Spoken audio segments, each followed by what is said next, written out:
and welcome to another sailing Morwenna, cooking another soup on a sailboat, which is fantastic. Today I'm going to do a veg soup using the soup maker that was kindly bought by one of our viewers. Very, very kind indeed. They sent us the money through Buy Me a Coffee, and then obviously we went off and bought the soup maker, so that's how we got that. So thank you very much.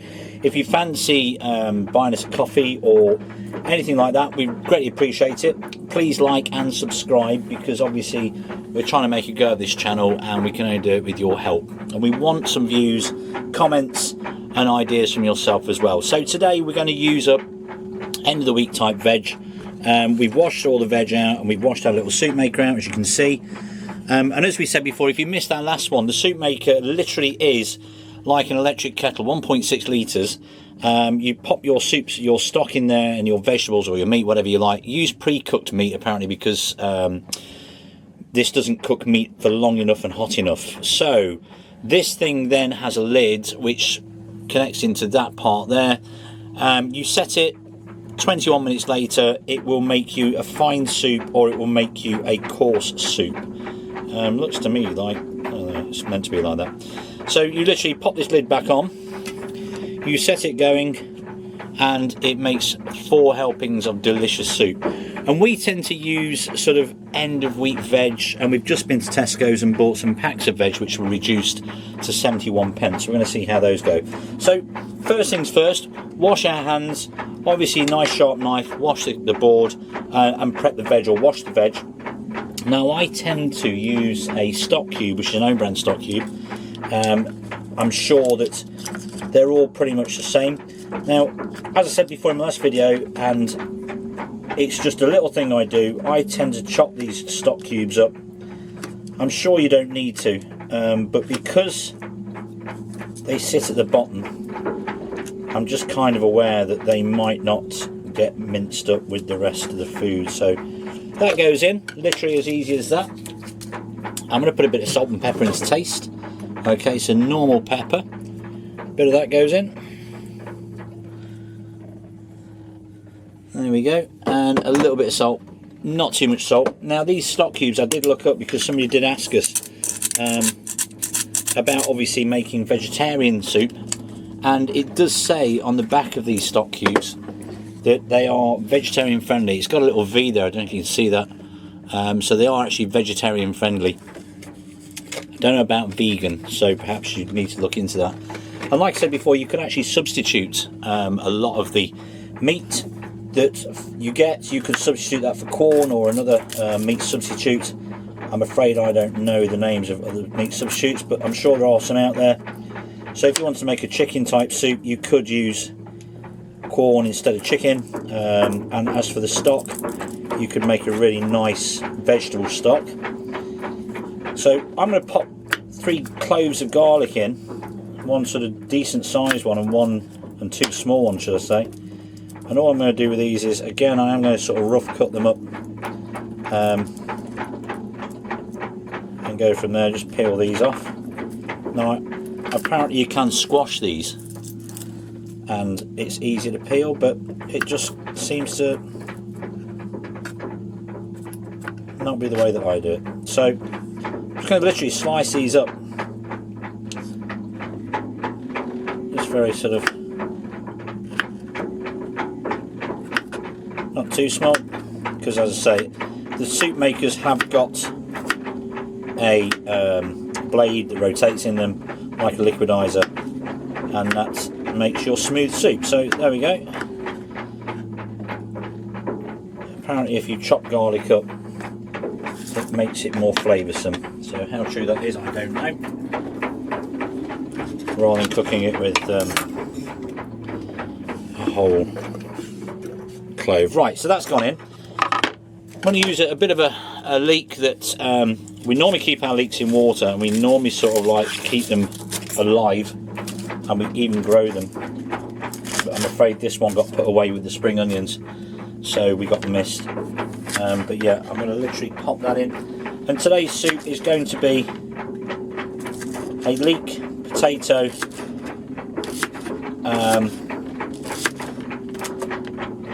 some very dilapidated carrots and some mushrooms, all with the vegetable stock. And do you know what? Oh, and of course garlic. Really looking forward to these. It's a shame that they don't invent a YouTube or a TV channel that you can actually smell how good it is, because honestly this is absolutely beautiful. So let's pop that in there as well. Like I said to you before, we use bottled water. We don't use our tap water for no other reason than the fact because we live on a boat and it sits in a tank. We fill that tank from the marina, and as we've said before, we don't know who's had their mouth around the tap before us, so to speak. So we just tend to use bottled water, and it's just nicer. We just like the taste. Obviously we use the tap water for washing and washing up and tea and coffee and things like that. And the soup maker does boil, but it's just one of our little quirks. So as you can see, potato going in. Now this had sprouted a little bit. I've not taken those sprouty bits off. As you can see, there's a sprout there, because it's a potato plant and we're eating potatoes, so I kind of feel that it's not going to do me any harm. So that's going in. Like I said to you before, we just rough cut these. I do tend to get them all the same size, in all fairness. I don't know if that's just me or if it's something I've read somewhere. But they're going in. So that's 3 smallish potatoes. Broccoli. This is literally the last of a broccoli that we had. So that's going in as well. I think they call these florets. So just nibble those up with a knife. There we go. That's gone in there like that. Get the little bits of broccoli in there. I really like broccoli. I like the flavour of broccoli. And to be honest with you, it's not too overpowering. So as you can see, this carrot has seen better days. But do you know what? It's a carrot. I don't think I've ever heard of anybody dying of carrot poisoning. So I'll risk that. And I hate seafood waste. Chop the bits off that look a bit manky. And its head, of course, so I can't see what's happening. So as we say, we've really enjoyed some of the comments. Thank you very much, and thank you for liking these videos. It genuinely does help. I think there's more manky on there than anything. And we really enjoy trying these new things. Now obviously we live on a boat, and we need to be careful with our money, as everybody does. So we're trying to find cheaper and cheaper ways of living, and this is one of them. So I thoroughly recommend, if you have a family, or even if you're by yourself, sort of elderly, you can use as much or as little veg as you want, and it keeps all week. I mean, this literally does make 4 really decent portions, and honestly, it's a real pleasure knowing that you know what's gone in it. I mean, these mushrooms are literally washed out the packet, put in the soup maker. The only sort of man-made or non-organic thing that's gone in there has been the stock cube. And I'm sure with a bit more practice, or people out there, you could make the stock. It's just that I don't know how to, so it's something I will learn. But that really is the only sort of man-made thing that you've got no control over. So that's enough of that in there, I think. We'll save the rest of these mushrooms. I'm going to fill the rest up. So what we do is, we've got our vegetables in there, as you can see. There is a 1.6, or there's a marking on the outside of this, and you're meant to fill it up between the 2 lines. So on the inside I can see the relief of those lines.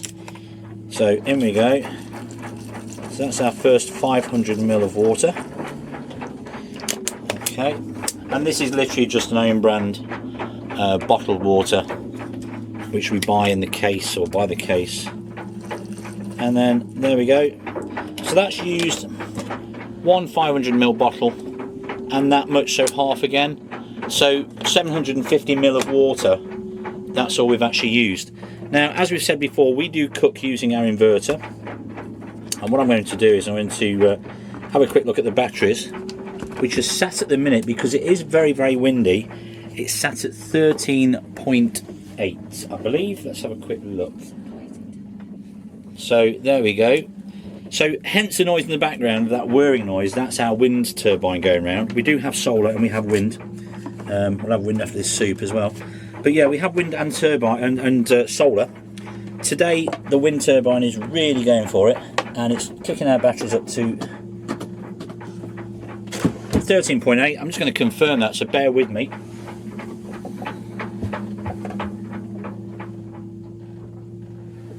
So the main house battery is on 13.5 and the start battery is on 13.8, and the way we've got our system wired is we use our start battery to do the running of the system. So sometimes it does draw power and it will have a slightly higher charging.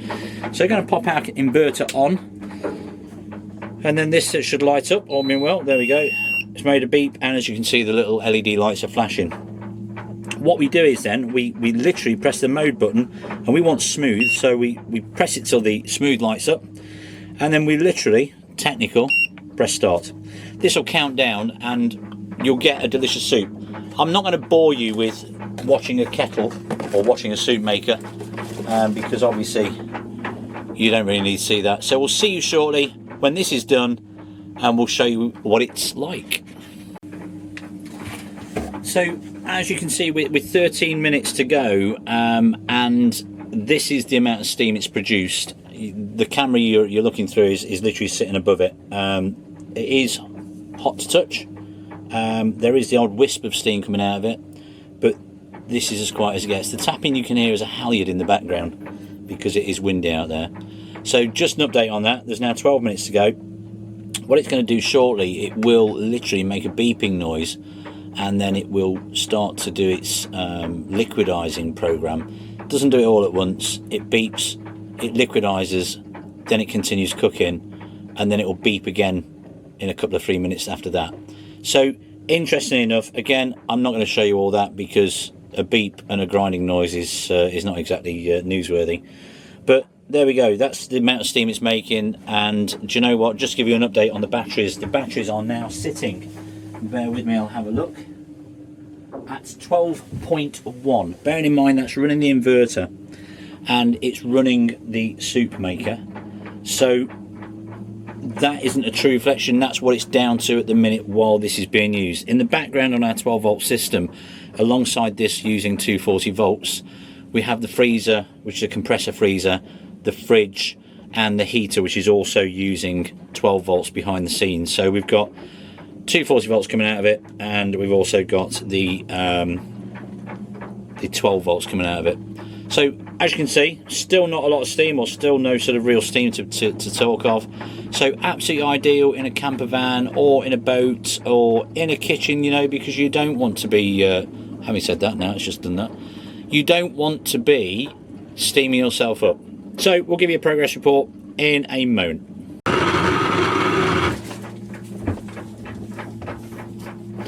So it's just done its very first beep and grind, and I didn't hit the record button quick enough. So we're going to leave it on for a minute because it will do it again shortly. I don't know what the time intervals are really. I should check, to be honest with you. I think it's sort of 10 or 11 minutes and it starts counting down from that point on. So really, really great thing. I believe a lot of brands of these soup makers are pretty much the same, in all fairness. I think there's the names are different, but obviously the function is the same. It boils veg and then it marmalises it. So I wouldn't go by the price of them. I don't know what the difference is.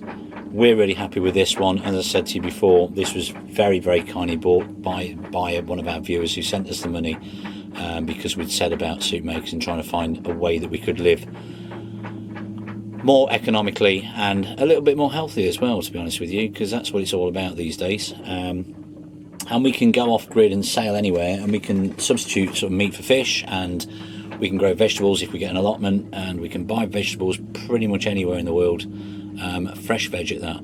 So shame you can't smell this. Absolutely delicious it smells. So we'll just wait a moment and see if we can hear it beep again, and then when we do the video we'll combine it and you can have a listen to it.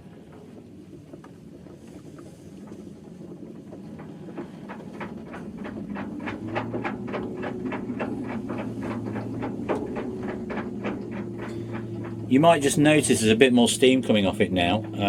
Obviously it's getting to its really angry boiling stage, and it seems to come out sort of around the spout, to be fair with you. That's where the heat's sort of coming from, and it is very, very hot, I must admit. So yeah, very clever. And again, it is hot to touch. The one thing I would say to you is it's a single skinned sort of hot tub. So if you do have children, not a thing to sort of leave where children can sort of touch it and all the rest of it. So just be aware of that. I didn't know that until I've just tried that there. So just be aware that it wants to be on a safe sort of work surface away from people being able to sort of touch the outside of it, because it is obviously boiling hot water. Well, boiling hot soup now.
There we go, glad we caught that. So that's what it does, and that's as loud as it gets. It does scare you at first. They do say that a watched kettle never boils. Well, a watched soup maker never beeps on time.